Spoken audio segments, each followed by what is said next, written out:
माहिरा एक खूबसूरत, पढ़ी लिखी और खुददार लड़की जो एक मल्टी नेशनल कंपनी में HR मैनेजर है।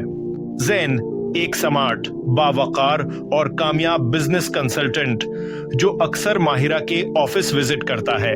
फदा माहिरा की कोलीग और करीबी दोस्त जो सब कुछ समझते हुए भी खामोश है।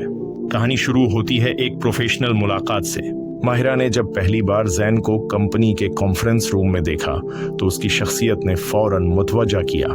जैन की बात करने का अंदाज, उसकी संजीदगी और हर बात में एक गहराई माहिरा को बहुत मुतासिर करने लगी। आहिस्ता आहिस्ता वो काम के बहाने एक दूसरे के करीब आने लगे। मीटिंग्स के बाद लंच, फिर ऑफिस के बाहर भी काफी शॉप पर मुलाकातें होने लगे।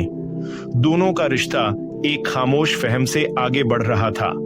जैन ने एक दिन कहा, माहिरा, तुमसे बात करके दिल को सुकून मिलता है। तुम्हारी मौजूदगी मेरी जिंदगी को बेहतर बनाती है। माहिरा के चेहरे पर मुस्कुराहट आ गई। उसे भी लगता था कि जैन उसका वो हम सफर बन सकता है जिसकी उसे तलाश थी। लेकिन मोहब्बत हमेशा आसान नहीं होती। एक दिन जैन कई दिनों के बाद ऑफिस आया। उसके चेहरे पर संजीदगी थी।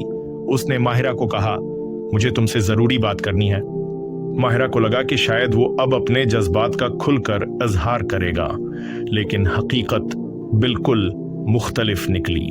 जैन ने धीमे लहजे में कहा, माहिरा, मेरी मंगनी हो चुकी है कुछ साल पहले खानदान के दबाव में, और अब वो रिश्ता खत्म करना मेरे लिए मुमकिन नहीं। माहिरा को लगा जैसे उसकी सांसें रुक गई हों। वो खामोशी से उसे देखती रही। उसने सिर्फ इतना कहा, तो फिर ये सब क्या था? तुम्हारी आंखों की सच्चाई, तुम्हारी बातें, वो वादे, वो ख्याल। जैन ने नजरें झुका ली।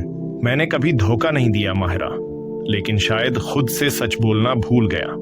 माहिरा ने उस दिन फैसला कर लिया। उसने रोना भी चाहा, पर आंखों से आंसू न निकले। अगले दिन वो ऑफिस आई, हमेशा की तरह प्रोफेशनल, लेकिन अब वो जैन से बात न करती। वो काम में मसरूफ रहने लगी। उसने जैन को दिल से निकाल दिया। फजा ने एक दिन पूछा, कैसा है दिल? माहिरा मुस्कुराई, दिल तो अब सिर्फ काम के लिए धड़कता है। मोहब्बत की फाइल बंद हो चुकी है। इख्तिताम लेकिन अधूरा। जैन चला गया और माहिरा एक खामोश लड़ाई जीत गई। उसे बज़ाहिर कुछ ना हुआ, लेकिन दिल के किसी कोने में आज भी वो एक अधूरा वादा धड़कता है। ये कहानी इन लोगों के लिए है जो मोहब्बत में सच बोलने से डरते हैं, और उनके लिए भी जो टूट कर भी खुददार रहते हैं।